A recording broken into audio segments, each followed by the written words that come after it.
निकाय के चुनाव में जो ओबीसी आरक्षण पर जजमेंट आया तो बहुत ही दुर्भाग्यपूर्ण है। ये जजमेंट भारतीय जनता पार्टी की कुत्सित मानसिकता का एक परिचायक है। आज पूरे देश के अंदर जिस तरह से भारतीय जनता पार्टी आरक्षण पे हमला कर रही है, पिछड़ों को मुख्यधारा से हटाना चाहती है, बाबा साहब के बनाए गए संविधान को खत्म करके इस देश को गरीब बना करके अशिक्षित बनाकर गुलाम बनाना चाहती है, ये उसकी मानसिकता का परिचायक है। आज भारतीय जनता पार्टी में जो कुछ चंद्र पिछड़े वर्ग के नेता अपनी घड़ियाली आंसू बहा रहे हैं, उनसे मेरा एक सवाल है कि जब हाई कोर्ट के अंदर उत्तर प्रदेश की सरकार जवाब लगा रही थी, तब क्या आप सो रहे थे? आज आप जो पूरे प्रदेश के अंदर घड़ियाली आंसू बहाने का काम कर रहे हैं और ये कह रहे हैं कि हम आरक्षण के लिए लड़ेंगे।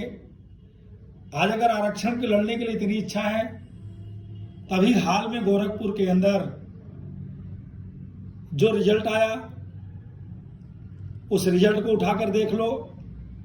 69,000 शिक्षकों का सवाल हो या जो भी आरक्षण से जुड़े हुए सवाल हों, पूरी तरह से भारतीय जनता पार्टी क्रमबद्ध रूप से उसको खत्म करने का प्रयास कर रही है। ये सिर्फ हम लोगों को, प्रदेश की जनता को, देश की जनता को भड़काने के लिए, प्रदेश की जनता को रास्ते से भटकाने के लिए मीडिया का इस्तेमाल करके, सोशल मीडिया का इस्तेमाल करके हमारे गुस्से को खत्म करने का जो प्रयास किया जा रहा है, बहुत ही निंदनीय है। मैं एक उदाहरण देना चाहता हूं। भारतीय जनता पार्टी समय समय पर, आज पिछड़ों का सवाल है, इसके बाद दलितों का ही नंबर लगेगा। ये समाज को दलित में, पिछड़े में, अगड़े में बांट करके, समाज को आपस में लड़ा करके, हिंदू मुसलमान के नाम पर लड़ा करके जिस तरह से हमारे रोजगार पर हमला कर रहे हैं, सारे एकल पदों को के नाम पर आरक्षण को खत्म करने का प्रयास कर रहे हैं, निजीकरण के नाम पर आरक्षण को खत्म करने का प्रयास कर रहे हैं, ये बहुत निंदनीय है। हम समाजवादी पार्टी के लोग, माननीय राष्ट्रीय अध्यक्ष जी का बयान भी आया है, उनका निर्देश समय पर आएगा भी। हम लोग प्रदेश के पिछड़े वर्ग के साथियों और दलित साथियों या सभी समाजवादी साथियों से निवेदन है कि ऐसे मुद्दे पर, ज्वलंत मुद्दे पर हम सबको संगठित होकर के अब भारतीय जनता पार्टी को सिर्फ हटाने का काम करना चाहिए।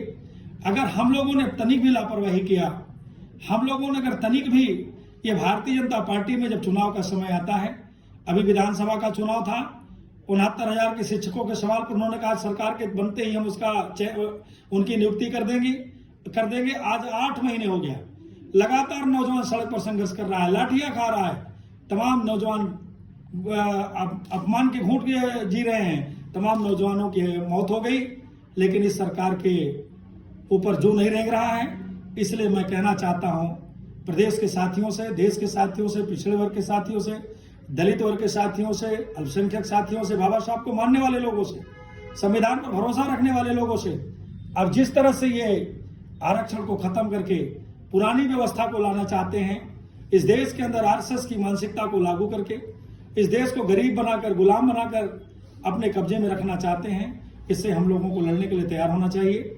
और ये जितने भी घड़ियाली आंसू बहाने वाले लोग हैं, इनसे रोक करके, इनसे मिल करके जब भी हमारे आपके बीच में आए, इनसे सवाल करना चाहिए कि कब तक समाज को धोखा देने का काम करोगे। अगर आपको वास्तव में पिछड़ों की लड़ाई लड़नी है, तो मैं तो मांग करता हूं कि आज भारतीय जनता पार्टी में जितने भी पिछड़े वर्ग के मंत्री और विधायक हैं, उनको आज तुरंत अपने राष्ट्रीय नेतृत्व से मांग करनी चाहिए और उत्तर प्रदेश के अंदर जो पिछड़ों के साथ अन्याय हुआ है, उस पर संगठित होकर के उत्तर प्रदेश के अंदर तत्काल योगी को हटाने की मांग करनी चाहिए, क्योंकि योगी के रहते हुए उत्तर प्रदेश में पिछड़ों का भला नहीं हो सकता। और मोदी के रहते हुए, जिनको देश के लोगों ने पिछड़े के नाम पर नेतृत्व दिया, आज जब से वो देश के प्रधानमंत्री बने हैं, लगातार आरक्षण पर हमला हो रहा है, लगातार सम्मान पर हमला हो रहा है, संविधान पर हमला हो रहा है, लोकतंत्र पर हमला हो रहा है। आपको लोकतंत्र से रोकने के लिए अभी आपने पिछले दिनों में देखा भी होगा कि जिस प्रदेश के अंदर लोगों को वोट डालने के लिए बूथ तक ले जाया जाता हो, इस प्रदेश की सरकार ने लोगों को बूथ पर जाने से रोकने का काम किया। इनकी मानसिकता है लोकतंत्र को खत्म करना, संविधान को खत्म करना। ये तो आरक्षण पर जो ये जवाब आया है, ये तो एक छोटा सिंपल उदाहरण है। इसी के बहाने इन्होंने देखा होगा, आपने भी देखा, इससे पहले SC/ST पर एक जजमेंट आया।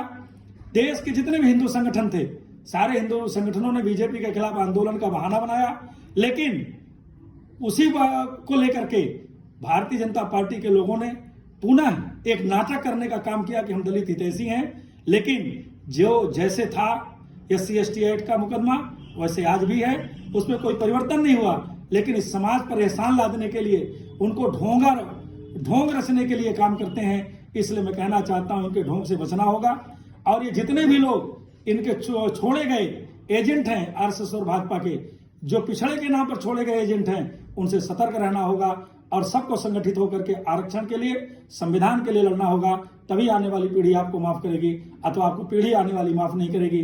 आप तो रहते हुए थोड़े बहुत लाभ ले सकते हो, लेकिन आने वाली पीढ़ी का पूरा रास्ता बंद करने जा रहे हैं। इसलिए मेरा पिछड़े वर्ग के साथियों से, सभी साथियों से निवेदन है, हम सभी समाजवादी साथी, हमारे नेता आदरणीय राष्ट्रीय अध्यक्ष जी ने हुंकार भरी है, उन्होंने संघर्ष का ऐलान किया है। हम लोग उनके नेतृत्व में जब तक आरक्षण बहाल नहीं होगा तब तक संघर्ष करने का काम करेंगे।